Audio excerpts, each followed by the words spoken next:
علیکم دوستوں، آج ہم چکن گونیا کے بارے میں بات کریں گے۔ چکن گونیا کیا ہے، اس کا علاج کیا ہے اور اس کا پروٹوکول کیا ہے۔ چکن گونیا بخار ایک عام بخار نہیں ہے۔ چکن گونیا کی علامات تھوڑے سے مختلف ہوتے ہیں۔ اس میں جوڑوں میں درد اور جوڑوں میں سخت پن اور انفلیمیشن آئے گی۔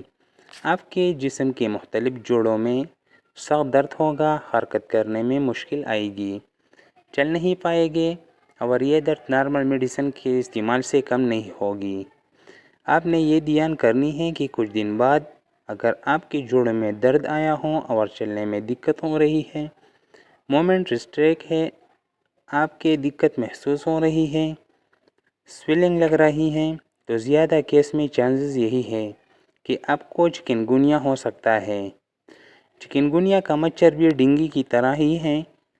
لائن آف ٹریٹمنٹ اسی طرح کی ہوتی ہے، لیکن چکن گونیا کی بخار نارمل میڈیسن سے ٹھیک نہیں ہوگی بلکہ بڑھتی ہی جائے گی۔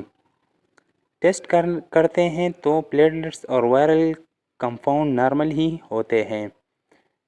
ٹیسٹ CBC اور ESR کرائے، اس میں آپ کا جسم کا سویلنگ کا اندازہ ہو جائے گا۔ پہلے 3 دن تک آپ نے اینٹی پائریٹک یعنی پیراسیٹامول ہی لینا ہے۔ درد کو کم کرنے کے لیے پین کلر آئیبوپروفین ہی لینا ہے۔ تھرڈ لائن پر میڈیکل فزیشین آپ کو اسٹیرائڈ خاص مقدار کے ساتھ تو دے سکتا ہے۔ جوائنٹ موڈیفیکیشن کے لیے میڈیسن دی جائے گی، لیکن آپ نے یہ خود سے نہیں لینی ہوگی۔ چکن گونیا میں غلط میڈیسن کے استعمال سے بچیے۔ اس میں antibiotic, multivitamins, sodium, glucose کا کردار نہیں ہے۔ اگر یہ دوائیاں آپ لے بھی سکتے ہیں تو اس کے استعمال سے آپ کو کوئی فائدہ نہیں ہوگا۔